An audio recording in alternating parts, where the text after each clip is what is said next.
Study IQ IAS, अब तैयारी हुई अफोर्डेबल। दोस्तों 2013 में चाइनीज प्रेसिडेंट शी जिनपिंग द्वारा लॉन्च किया गया उनका dream project belt and road initiative बड़े ही जोर शोर से लॉन्च किया गया था। इस मल्टी बिलियन डॉलर लैंड और मैरीटाइम इंफ्रास्ट्रक्चर प्लान का एक एसेंशियल कंपोनेंट था चाइना पाकिस्तान इकोनॉमिक कॉरिडोर यानी CPEC, जिसे पाकिस्तान की इकोनॉमी के लिए 2015 में एक गेम चेंजर के तौर पर प्रेजेंट किया गया। पाकिस्तानी इंटेलिजेंसिया का मानना था कि CPEC उनके मुल्क के लिए एक अहम मौका है, जिससे न सिर्फ चाइना के साथ पाकिस्तान के बदलते संबंध भी गहरे होंगे, बल्कि इससे पाकिस्तान का इकोनॉमिक लैंडस्केप पूरी तरह से बदल जाएगा। कुछ ऑब्जर्वर्स तो इसे पाकिस्तान के लिए चाइना का मार्शल प्लान कहने लगे। आपको याद होगा कि सेकेंड वर्ल्ड वॉर के बाद तबाह हुए यूरोपियन कंट्रीज को रिबिल्ड करने के लिए US द्वारा प्रोवाइड किए गए इकोनॉमिक असिस्टेंस को मार्शल प्लान के नाम से जाना जाता है। खैर, पिछले कुछ सालों में पाकिस्तान के बिगड़ते इकोनॉमिक सिचुएशन को देखते हुए ये समझ में आता है कि क्यों चाइना द्वारा फंडेड ये प्रोजेक्ट मार्शल प्लान के साथ कंपेयर किया जा रहा था। इनफैक्ट CPEC को BRI के सक्सेस के लिए एक इम्पॉर्टेंट फ्लैगशिप इनिशिएटिव की तरह प्रोजेक्ट किया गया, जो पाकिस्तान के इकोनॉमिक डेवलपमेंट, जॉब क्रिएशन और GDP ग्रोथ को बूस्ट करने वाला था। लेकिन 2019 आते आते इस ख्वाब और सच्चाई के बीच फासला काफी गहरा हो गया।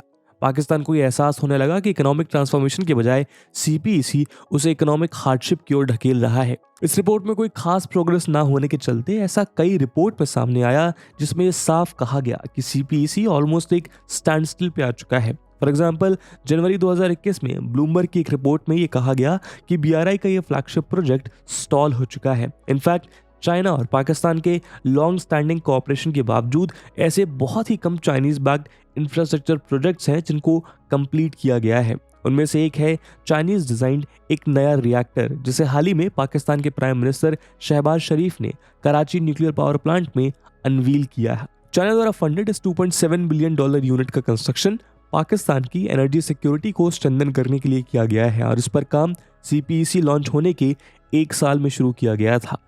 लेकिन इस प्रोजेक्ट के अलावा ज्यादातर प्रोजेक्ट्स पाकिस्तान के स्लो प्रोग्रेस और चाइना के लैक ऑफ फंडिंग की वजह से बंद पड़े हैं। वैसे तो दोनों ही देश CPEC में नया जोश भरने की बात करते रहते हैं, लेकिन IMF जैसे की इंटरनेशनल ऑर्गेनाइजेशंस पाकिस्तान को इस इनिशिएटिव से पीछे हटने की सलाह दे रहे हैं। तो ऐसा क्या होगा कि चाइना और पाकिस्तान के लिए इकोनॉमिक मास्टर स्ट्रोक माना जाने वाला CPEC आज एक लायबिलिटी और फॉल्स होप बन चुका है? क्या वजह है कि चाइना का ये मार्शल प्लान काम नहीं कर रहा? आज के वीडियो में हम CPEC के इसे फेलियर पे चर्चा करेंगे। लेकिन आगे बढ़ने से पहले आपको बता दूं कि इस वीडियो की इंपॉर्टेंस UPSC प्रीलिम्स और मेंस के GS2 के इंटरनेशनल रिलेशन सेक्शन के लिहाज से काफी इंपॉर्टेंट है। इसके बारे में हम वीडियो के अंत में और भी बात करेंगे, पर फिलहाल के लिए अपने डिस्कशन को हम आगे बढ़ाते हैं।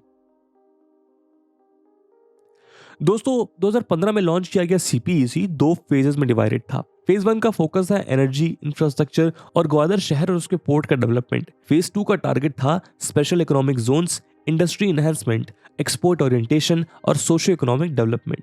CPEC प्रोजेक्ट का इनिशियल आउटले था $46 बिलियन का, जिसे बाद में लगभग $69 बिलियन तक बढ़ाया गया जब नए प्रोजेक्ट्स ऐड होने लगे। CPEC फेज 2 2018 में चालू हुआ और इसका मेन फोकस था B2B collaboration, socio economic development और एग्रीकल्चर। टारगेट एरियाज में स्पेशल इकोनॉमिक जोन्स का development, agricultural cooperation, business prospects के लिए public private partnerships, employment opportunities और पाकिस्तान में चाइनीज इंडस्ट्रीज के रिलोकेशन के साथ साथ वोकेशनल ट्रेनिंग इंस्टीट्यूट्स का डेवलपमेंट, वाटर सप्लाई इंप्रूवमेंट और रिमोट एरियाज में हेल्थ और एजुकेशन फैसिलिटीज भी शामिल थे। फेज 2 का एक मेजर कंपोनेंट था स्पेशल इकोनॉमिक जोन्स का डेवलपमेंट, जिसके थ्रू पाकिस्तान फॉरेन इन्वेस्टमेंट्स को अट्रैक्ट कर अपने इंडस्ट्रियलाइजेशन प्रोसेस को रिवाइव करने का प्लान बना रहा था। पाकिस्तान सरकार ने टैक्स कंसेशंस जैसे कई इंसेंटिव्स अनाउंस किए थे ताकि प्राइवेट चाइनीज इन्वेस्टमेंट को लोकल इंडस्ट्री के साथ ज्वाइंट वेंचर के लिए अट्रैक्ट किया जा सके।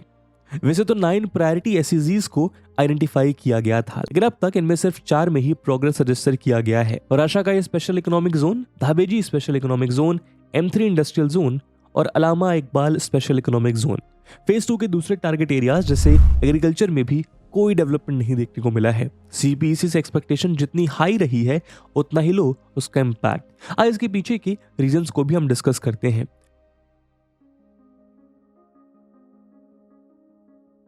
दोस्तों, अगर आप पाकिस्तान के रीसेंट डेवलपमेंट से वाकिफ हैं तो आपको पता होगा कि सीपीसी के फेलियर के पीछे सबसे सिग्निफिकेंट फैक्टर रहा है पाकिस्तान की ऑनगोइंग इकोनॉमिक क्राइसिस। और इसी क्राइसिस की वजह से उसके सामने कई फाइनेंशियल चैलेंजेस आ खड़े हुए हैं, जैसे फूड, गैस और ऑयल प्राइसेस में हाइक। ऊपर से चल रहे यूक्रेन रशिया वॉर की वजह से एनर्जी प्रॉब्लम इंटेंसिफाई हो गई है, जिसके चलते इन्फ्लेशन भी आसमान छू रहा है। इनफैक्ट प्राइम मिनिस्टर शहबाज शरीफ और उनके प्रेडेसेसर इमरान खान के बीच पहले साल हुए पॉलिटिकल वॉर के पीछे यही इकोनॉमिक क्राइसिस का हाथ था। शरीफ ने खान पे इकोनॉमिक मिसमैनेजमेंट और पाकिस्तान के फॉरेन पॉलिसी के मिस हैंडलिंग का आरोप लगाया था और नो कॉन्फिडेंस वोट के जरिए खान को अपनी कुर्सी छोड़ने पे मजबूर किया। एक्सपर्ट्स का कहना है कि पाकिस्तान के करंट इकोनॉमिक क्राइसिस के लिए उसके शॉर्ट साइटेड पॉलिसी डिसीजन जिम्मेदार हैं, जिसके चलते नॉन डेवलपमेंट और इकोनॉमिकली अनवायबल प्रोजेक्ट्स पे एक्सटेंसिव स्पेंडिंग करी गई। For example, Gwadar Kashgar railway line जैसे इंफ्रास्ट्रक्चर प्रोजेक्ट्स के लिए डोमेस्टिक इंस्टीट्यूशंस के बदले एक्सटर्नल बोरोइंग पे ह्यूज डिपेंडेंसी के चलते पाकिस्तान का डेट बर्डन बढ़ता गया। सीपीसी ने इसी एक्सटर्नल रोल के सिलसिले को जारी रखा, जिससे डेट बर्डन और भी हैवी होता गया। सीपीसी के चलते पाकिस्तान के लिए चाइनीज डेट $64 बिलियन तक पहुंच गया, जो ओरिजिनली $47 बिलियन था। पाकिस्तानी करेंसी का गिरता वैल्यू, फॉलिंग एक्सपोर्ट्स और राइजिंग इंपोर्ट बिल्स के कारण उसका ट्रेड डेफिसिट भी बढ़ता गया है। इसके अलावा इन्वेस्टमेंट शॉर्टेजेस के चलते उसके फॉरेन एक्सचेंज रिजर्व्स भी सूखे पड़े रहे। ऊपर से 2022 के ट्रैजिक फ्लड ने इस इकोनॉमिक सिचुएशन को और भी क्रिटिकल बना दिया है। एस्टिमेट के मुताबिक 33 मिलियन लोगों को अफेक्ट करने वाले इस आपदा में पाकिस्तान को $30 बिलियन से भी ज्यादा का नुकसान झेलना पड़ा। रॉयटर्स की एक रिपोर्ट में सामने आया कि पाकिस्तान को इस साल जून तक $30 बिलियन से भी ज्यादा एक्सटर्नल फाइनेंसिंग नीड्स को फुलफिल करना पड़ेगा। इसमें एनर्जी और डेट रीपेमेंट्स भी शामिल हैं। लेकिन जिस तरह की स्थिति अभी है उसमें ये टारगेट काफी इम्पॉसिबल लग रहे हैं, खासकर जब जीडीपी ग्रोथ सिर्फ 2% पे आ गिरी हो। ऐसे में सीपीसी के सारे ख्वाब अब मिट्टी में मिलने लगे हैं। 2013 से लेकर अब तक इस मेगा प्रोजेक्ट में सिर्फ $62 बिलियन ही स्पेंड हुए हैं। आईएमएफ डेटा के अकॉर्डिंग चाइना पाकिस्तान के $126 billion total external foreign debt का लगभग $30 बिलियन होल्ड करता है। आपको जानकर हैरानी होगी कि ये आईएमएफ डेट का 3 गुना है और वर्ल्ड बैंक और एशियन डेवलपमेंट बैंक के कंबाइंड उधार से भी ज्यादा है। और ये तो हम सबको पता है कि चाइना के लिए फिलैंथ्रोपी नहीं बल्कि प्रॉफिट मैटर करता है। प्राइम मिनिस्टर बनने के बाद जब शरीफ बीजिंग विजिट पे गए तब उन्होंने $6.3 बिलियन के कर्जे को रोल ओवर करने की रिक्वेस्ट की। वैसे तो पाकिस्तान के फाइनेंस मिनिस्टर क्लेम करते हैं कि चाइना $4 बिलियन से भी ज्यादा पाकिस्तानी डेट को रोल ओवर करेगा, लेकिन इस मामले में बीजिंग ने अभी तक कुछ कंफर्म नहीं किया है। इनफैक्ट पाकिस्तान की गिरते फाइनेंशियल क्रेडिबिलिटी को देखते हुए बीजिंग ने सीपीसी प्रोजेक्ट इंप्लीमेंटेशन के लिए फंड्स को रिलीज करने से इनकार कर दिया है। फॉर एग्जाम्पल, कराची और पेशावर के बीच मेन लाइन 1 यानी ML1 रेलवे लाइन एक इंपॉर्टेंट सीपीसी प्रोजेक्ट था, जिसे फिजिबिलिटी इश्यूज के चलते चाइनीज गवर्नमेंट ने शेल्व कर दिया। पाकिस्तान के लिए ये प्रोजेक्ट काफी क्रूशियल है क्योंकि 1871 किलोमीटर ML1 का ये लाइन पाकिस्तान के 4 मेजर रेलवे लाइंस में से एक है और अगर ये जल्द तैयार नहीं हुआ तो अगले 1 साल में पाकिस्तान रेलवेज मेन लाइन के कोलैप्स होने के हाई चांसेस हैं। इसलिए चाइनीज बैकआउट के बाद पाकिस्तान ने खुद इस प्रोजेक्ट को आगे ले जाने का फैसला लिया है, लेकिन इसके लिए इस्लामाबाद को $11 से $12 बिलियन खर्च करने पड़ेंगे, जहां इस प्रोजेक्ट का ओरिजिनल वैल्यू $6.8 बिलियन था। ऐसा ही एक और क्रूशियल प्रोजेक्ट है कराची सर्कुलर रेलवे KCR, जिसे सीपीसी लिस्ट से ड्रॉप किया गया है क्योंकि चाइना के बैकआउट के बाद पाकिस्तान के पास इसे कंप्लीट करने के लिए इनफ फंड्स नहीं है। रिसेंट डेवलपमेंट से ये साफ पता चलता है कि बीजिंग सीपीसी में अपना इंटरेस्ट और कॉन्फिडेंस दोनों ही खो रहा है। लेकिन इकोनॉमिक के साथ साथ पाकिस्तान का सोशियो पॉलिटिकल क्लाइमेट भी इसके लिए जिम्मेदार है और इसका सबसे बड़ा एग्जाम्पल है बलूचिस्तान का प्रॉब्लम।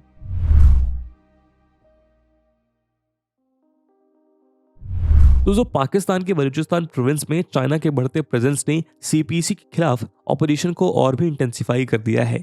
बलूचिस्तान पाकिस्तान का लार्जेस्ट प्रोविंस होने के बावजूद सबसे पिछड़े प्रोविंसेस में से एक है जो अपने सेपरेटिस्ट मूवमेंट के लिए जाना जाता है। बलूचिस्तान अपने आप को एथनिकली और कल्चरली पाकिस्तान के दूसरे एथनिक ग्रुप से अलग मानते हैं और उनके सेपरेट ऑटोनॉमस स्टेटहुड का डिमांड उनके सेपरेट आइडेंटिटी और ट्राइबल लॉयल्टी पे बेस्ड है। लेकिन पाकिस्तानी आर्मी और खुफिया एजेंसी ISI के हाथों लगातार प्रोसिक्यूट होने के कारण वो अपने ही मुल्क में एक माइनॉरिटी बन चुके हैं। नेचुरली अब चाइना जैसे एक फॉरेन पावर के आने से बलूच एक्टिविस्ट और भी भड़क गए हैं, क्योंकि उनको समझ में आ रहा है कि सीपीईसी उनके अवाम की प्रॉस्पेरिटी के लिए नहीं बल्कि चाइना के प्रॉफिट्स के लिए बना है। या आपकी जानकारी के लिए बता दें कि चाइना के ओवरसीज प्रोजेक्ट में अक्सर चाइनीज नेशनल्स को ही प्रायोरिटी दी जाती है, इसलिए लोकल्स के लिए कोई खास एम्प्लॉयमेंट अपॉर्चुनिटीज क्रिएट नहीं होती। उधर चाइना के लिए बलूचिस्तान सीपीईसी का एक क्रूशियल हिस्सा रहा है, क्योंकि मेगा प्रोजेक्ट बलूचिस्तान के पोर्ट सिटी ग्वादर के साथ चाइना के वेस्टर्न शिनजांग रीजन को कनेक्ट करने के लिए प्लान किया गया है। कहने को ये एक इकोनॉमिक प्रोजेक्ट है, लेकिन चाइना के मिलिट्री एम्बिशन इससे डीपली जुड़े हैं। बलूचिस्तान के डीप वाटर ग्वादर पोर्ट में नेवल और एयर बेस स्टैब्लिश कर China oil rich Persian gulf के एंट्रेंस में वाइटल सी लेन्स को डोमिनेट करना चाहता है। ऐसी मिलिट्री प्रेजेंस न सिर्फ चाइनीज डोमिनेंस को एस्टैब्लिश करेगा बल्कि बलूचिस्तान के सेपरेटिस्ट मूवमेंट को भी नेगेटिवली अफेक्ट करेगा, क्योंकि पाकिस्तान के लिए चाइना का प्रेजेंस एक क्रूशियल मौका है जिससे वो इस मूवमेंट को क्रश कर सके। जाहिर सी बात है कि बलूचिस्तान हर कीमत पे चाइनीज प्रेजेंस को रेजिस्ट करता रहा है। हाल ही में ग्वादर से सीपीसी के खिलाफ रेजिस्टेंस के कई रिपोर्ट्स आ रहे थे। पाकिस्तानी एस्टैब्लिशमेंट वहां सिक्योरिटी मेजर के तहत फेंस कंस्ट्रक्ट करने लगा था, लेकिन बलूच नेशनलिस्ट ग्रुप के प्रोटेस्ट की वजह से अथॉरिटीज को काम रोकना पड़ा। कुछ एनालिस्ट तो ये भी कहने लगे हैं कि ये फेंसिंग इस्लामाबाद का एक मास्टर प्लान है, जिसके थ्रू वो ग्वादर को बलूचिस्तान से अलग कर डायरेक्ट फेडरल कंट्रोल में लाना चाहता है। ऑलरेडी इस पोर्ट एरिया में इंडिजिनस इनहैबिटेंट्स डिस्प्लेस हो चुके हैं और लोकल फिशरमैन पे भी कई रिस्ट्रिक्शंस लगाए गए हैं। ऐसे में बलूची सेपरेटिस्ट अपने टेरर टैक्टिक्स का और भी फ्रिक्वेंट इस्तेमाल करने लगे हैं।